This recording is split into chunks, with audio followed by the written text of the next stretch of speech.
आपल्यामध्ये शहाणा माणूस फकीरबाई केसनकरला बोलावून घेतो. तुझ्या बरोबर पडदिशी केसनकर राम राम राम राम. काय मित्रांनो, धंदापाणी पैसे अडके आहे थोडंफार माझा मौज आहे ना.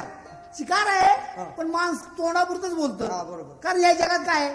जगी सर्व सुखी असा कोण आहे विचारी म्हणा तुझं शोधून पाहिजे. काय या जगात आहे? अरे माझं कबड वजन माझं आणि खबाड होत हे काय मेल्यानंतर काय सगळं बंद देणार का? या जगातलं मेलं म्हणजे गेलं आणि गेलं म्हणजे गेलं. हा म्हणजे कायमच नाही कायमचंच गेलं. डोक्यावर टेन्शन वाढलं. तुमच्या घरी गेलो बायकोला म्हणलं कामाला जायचं नाही, कामाला दांडी. म्हणलं अशा वयात जर आपण जर मजामूल करायची नाही मग करणार कधी? मला फिरायला जायचं. बायको म्हणजे कुठं फिरायला जाता? मला जिथं माणसं नाही तिथं. कुठं? बायको म्हणजे कुठं?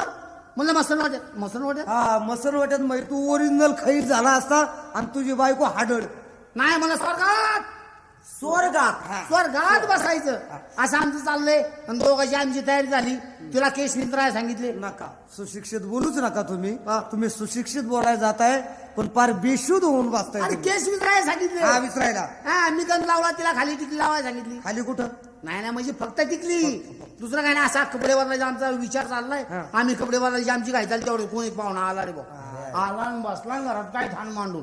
मग बायकोला म्हणलं आता कसं काय फिरायला जायचं? पाहुणा तर आलाय. म्हणलं आता आयडिया करायची, नाटक करायचं. मी तुला नकली मारीन, तू नकली रडायचं. पाहुण्याला वाटलं आपल्याकरताच काहीतरी चाललंय. पाहुणा जाईल निघून मग जाऊ आपण फिरायला. मग काय पाहुणा राम राम केला बसा म्हणलं. लांब काठी काढली.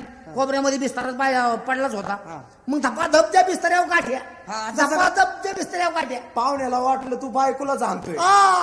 मग काय जसा त्या काठीला आवाज यायचा तशी बायको कोपऱ्यात म्हणायची हो बेले बेले बेले बेले हो लय लागलं हो वाच. हे त्या पाहुण्याने ऐकलं. त्या पाहुण्याला वाटलं असं माझ्यावरूनच भांडणं चालल्यात काय म्हणून. पाहुणा गेला निघून. बायकोला म्हणलं बघ कसं नाटक केलं. हा मी कसं तुला नकली मारलं. बायको म्हणली मी कसे उगाच रडले तेवढ्यात पाहुणा हात आला. हा आणि म्हणला मी कसं गेल्यासारखं केलं.